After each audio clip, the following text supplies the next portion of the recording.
Political science रो राजनीति विज्ञान रो 20 प्रश्न पिला माने एमसीक्यू 2020 देखिबा 20 मार्क रु के केते मार्क रखुचंती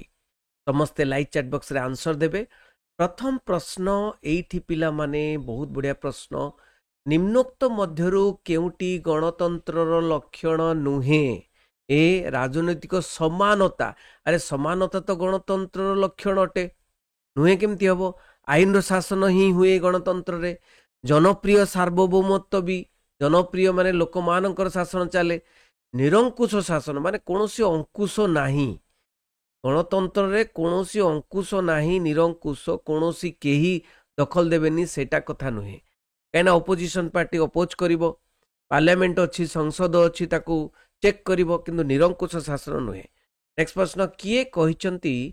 गणतंत्र लोकमानंकर लोकमानंक द्वारा लोकमानंक पाई उद्दिष्ट सरकार। बढ़िया प्रश्नटा ए प्रश्न बारंबार पड़ुची कौन हम answer A Aristotle B Abraham Lincoln C अध्यापक सिली डी गार्नर। किए कहिसंती ना अब्राहम लिंकन अमेरिकार राष्ट्रपति से कहिथिले जने राजनीतिज्ञ थिले एवं से कहिथिले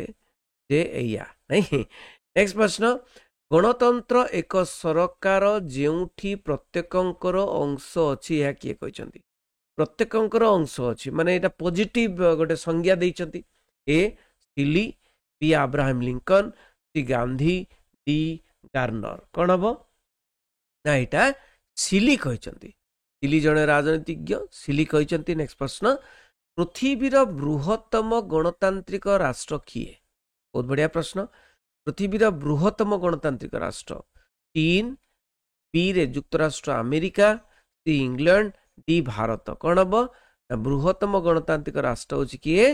ना भारत। नेक्स्ट प्रश्न निम्नोक्त मध्यरु केउटी प्रत्यक्ष गणतंत्र एक पद्धति नुहे। प्रत्यक्ष गणतंत्र एक पद्धति नुहे देख गणभोट होची प्रत्यक्ष गणतंत्र एक पद्धति अटे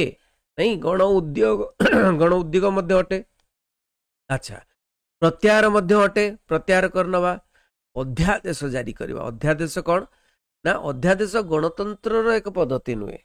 प्रत्यक्ष गणतंत्र मध्य पद्धति नुहे अध्यादेश जारी करवा माने कौन गोटे ऑर्डर जारी करवा। नेक्स्ट प्रश्न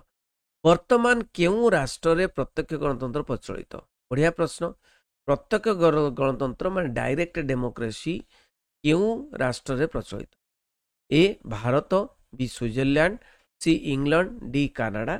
उत्तर होची कौन ना स्विट्जरलैंड रे बहुत इंपोर्टेंट प्रश्न पिले स्विट्जरलैंड रे प्रत्यक्ष गणतंत्र प्रचलित। नेक्स्ट प्रश्न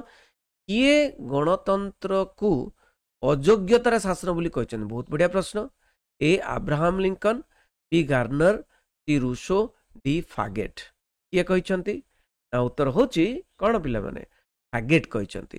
फागेट नहीं तो फागेट कहछंती गणतंत्र को अयोग्यतार शासन बोली। नेक्स्ट प्रश्न 8 नंबर प्रश्न पिला माने निम्नोक्त मध्यरु केउटी एक गणतांत्रिक राष्ट्र नुहे। गणतांत्रिक राष्ट्र नुहे भारत तो गणतांत्रिक राष्ट्र फ्रांस इंग्लैंड चीन कौन हम ना फ्रांस भी गणतंत्र राष्ट्र इंग्लैंड भी गणतंत्र राष्ट्र। उत्तर होची कौन चीन। चीन रे कौन को राष्ट्र को शासन चलची ना चीन रे कम्युनिस्ट शासन चली गोटे दलर शासन चली चीन रे बुझीला गोटे दलर शासन। नेक्स्ट प्रश्न निम्नोक्त मध्यरु केउटी गणतंत्र एक लक्षण नुहे माने गणतंत्र लक्षण कोटा सेटा बात कर देले नुहेटा रहि जिवो मौलिक समानता एटा तो गणतंत्र गोटे कौन गणतंत्र लक्षण जनप्रिय सार्वभौमत्व भी गोटे लक्षण आईन शासन गोटे लक्षण किंतु क्षमतार केंद्रीकरण पिला माने मु कहि दिए गणतंत्र रे क्षमतार विकेंद्रीकरण हुए। विकेंद्रीकरण कौन ना केंद्र राज्य मध्य रे जो क्षमता बंटन एटा को विकेंद्रीकरण कहा जाए एटा क्षमता केंद्रीकरण गणतंत्र देखा जाए नाही। नेक्स्ट प्रश्न गणतंत्र रे सर्वोत्तम कर्ता किए माने सर्वोच्च कर्ता किए सबुठारू उपरे किए ए विधानमंडल बी कार्यपालिका डी न्यायपालिका डी जनसाधारण। पिला माने गणतंत्र माने कौन गण माने लोक तंत्र माने शासन लोक मानकर शासन तेणु ये ताले सर्वोत्तम कर्ता किए ना जनसाधारण बा लोक माने। नेक्स्ट प्रश्न निम्नोक्त मध्यरु केउटी गणतंत्रर आधार नुहे गणतंत्रर आधार नुहे आईन शासन व्यक्ति स्वाधीनता राजनीतिक समानता श्रेणी संघर्ष माने गणतंत्र आधार नुहे देख आईन रे शासन गणतंत्र आधार माने गणतंत्र गोटे वैशिष्ट्य व्यक्ति स्वाधीनता मध्य गणतंत्र आधार राजनीतिक समानता गणतंत्र आधार श्रेणी संघर्ष एठी नुहे श्रेणी संघर्ष एठी नाही गणतंत्र आधार नुहे श्रेणी संघर्ष। तापरे 12 नंबर देख निम्नोक्त मध्यरु केउटी गणतंत्र सफलता पई एक शर्त अटे सफलता पई शर्त राजनीतिक अस्थिरता शर्त नुहे राजनीतिक अस्थिरता ले गणतंत्र सफलता हो कि नहीं राजनीतिक दुर्नीति ची नहीं एटा हबनी राजनीतिक अपरिपक्वता थिले सफलता हो कि नहीं सफलता कौन ना शर्त होची राजनीतिक सचेतनता लोक माने जदि राजनीतिक सचेतन हेबे किए छिड़ा हेची केमिति कौन प्रथा अछि गणतंत्र कौन शासन कौन संविधान कौन तो राजनीतिक सचेतनता हेले गणतंत्र सफलता प्राप्त हुए। 13 नंबर प्रश्न पिला माने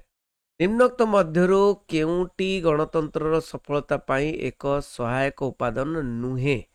उपादान नुहे राजनीतिक सचेतनता गोटे सहायक उपादान स्वाधीन गणमाध्यम गोटे सहायक उपादान मौलिक अधिकार निश्चय दबा दरकार सहायक उपादान नुहे कोटा ना अनुगत्य न्यायपालिका मान न्यायपालिका हाथ जोड़िकी शासन माने पाखरे रहिबो न्यायपालिका हाथ जोड़िकी कार्यपालिका पाखरे रहिबो मंत्री मानक पाखरे रहिबो सेटा होचे अनुगत्य न्यायपालिका तेणु अनुगत्य न्यायपालिका चलिबो नाही गणतंत्र। नेक्स्ट प्रश्न निम्नोक्त मध्यरु केउटी भारतीय गणतंत्र प्रति आह्वान नुहे आह्वान माने कोन चैलेंज भारतीय गणतंत्र प्रति का आह्वान नक्सल समस्या आह्वान लिंगगत वैषम्य आह्वान चैलेंज गोटे प्रॉब्लम एगुड़ा सब प्रॉब्लम चैलेंज माने प्रॉब्लम निरक्षरता गोटे प्रॉब्लम चैलेंज गोटे गणतंत्र कि समानता गोटे प्रॉब्लम नुहे समानता समस्ते समान रहिले भलो ना गणतंत्र रे तेणु समानता गोटे नुहे समानता होची आह्वान नुहे। नेक्स्ट भारत रे नक्सल समस्या प्रथमे क्यों राज्य आरंभ होइतला बहुत बढ़िया प्रश्न ए बिहार बी पश्चिम बंग सी ओडिशा डी आंध्र प्रदेश नक्सल समस्या कोठो आरंभ होला सेटा ही पढ़ाउछ नहीं अच्छा नक्सल समस्या प्रथमे कोठी ना पश्चिम बंग रे आरंभ नहीं कि पश्चिम बंग रे। नेक्स्ट प्रश्न निम्नोक्त मध्यरु किए प्रथमे नक्सल आंदोलन आरंभ करथिले से भी इतिहास रची देले नहीं नक्सल आंदोलन जे आरंभ कला से भी इतिहास लिखा हला तो कौन सुभाष घिसिंग ना प्रकाश सिंह बादल चारू मजुमदार लाल डेंगा के ए बी सी डी उत्तर कौन हम ना उत्तर होची चारू मजुमदार पिला माने चारू मजुमदार। नेक्स्ट प्रश्न गणतंत्र शब्दर उत्पत्ति क्यों भाषार शब्द डेमोस और क्राटस रु आसी अछि क्यों भाषार शब्द ए लैटिन भाषा बी इंग्राजी भाषा सी ग्रीक भाषा डी फरासी भाषा ये जो डेमोक्रेटस रा गणतंत्र डेमोक्रेसीटा क्यों भाषा रु आनीत तो उत्तर होची कौन ना ग्रीक भाषा रु आनीत। नेक्स्ट प्रश्न निम्नोक्त मध्यरु केउटी परोक्ष गणतंत्र पद्धति नुहे परोक्ष गणतंत्र पद्धति नुहे कहीं गणतंत्र दुई भाग विभक्त गोटे होची प्रत्यक्ष गणतंत्र आ गोटे परोक्ष गणतंत्र परोक्ष गणतंत्र भारत में देखा जाए परोक्ष गणतंत्र पद्धति नुहे केटा गण भोट माने लोक माने भोट देवे एटा तो कौन गण भोट अच्छा गण भोट तो प्रत्यक्ष गणतंत्र पद्धति प्रतिनिधि शासन परोक्ष गणतंत्र विधानमंडल गुरुत्व निरपेक्ष न्यायालय प्रत्यक्ष गणतंत्र परोक्ष गणतंत्र किंतु गण भोट नहीं कि तो गण भोट बल माने कौन सी बिल को आईन रे परिणत हुए प्रत्यक्ष गणतंत्र रे गण भोट लोक मैंने भोट देकर बिल को सेमती तो हुए नहीं प्रत्यक्ष परोक्ष आईन शासन क्यों प्रकार सरकार लक्षण अटे आईन शासन एकछत्रवाद आईन शासन हुए कि नहीं अभिजातंत्र हुए नहीं राजतंत्र हुए नहीं गणतंत्र ही आईन शासन गणतंत्र बिना रे कौन सी नहीं गणतंत्र ही आईन शासन होता है बुझीगला पिला माने आईन शासन माने कौन गोटे प्रकार आईन समस्त गोटे प्रकार आईन समस्त समस्ते आईन माने इन फ्रंट ऑफ लॉ बा आईन सम्मुख समस्ते समान बुझीगला कौन जाति प्रथा धर्म एगुड़िक ना। नेक्स्ट प्रश्न 20 नंबर लास्ट प्रश्न गणतंत्र एपरी एक सरकार जो जनसंख्यार एक बृहत अंश सरकार भागीदार अटे या किए कहते ए सिली बी डाइस सी ब्राइस सी रूसो माने एपरी एक सरकार जो जनसंख्यार एक बृहत अंश सरकार भागीदार अटंती तो उत्तर कौन हम डाइस कहते बुझीगला पिला माने 20टी प्रश्न आलोचना कली 20टी किए केते मार्क रखल ये जना पड़ तुम केते पाठ पढ़ुच गोटे टेस्ट चलती पे केते पाठ पढ़ुच से जना पड़ जदि पाठ जदि कम मार्क रहा निश्चय मन देकी पाठ पढ़ ठीक अच्छे 20 ରୁ 20 रहा दरकार। थैंक यू वेरी मच रही समस्त शेयर कर वंदे उत्कल चरण।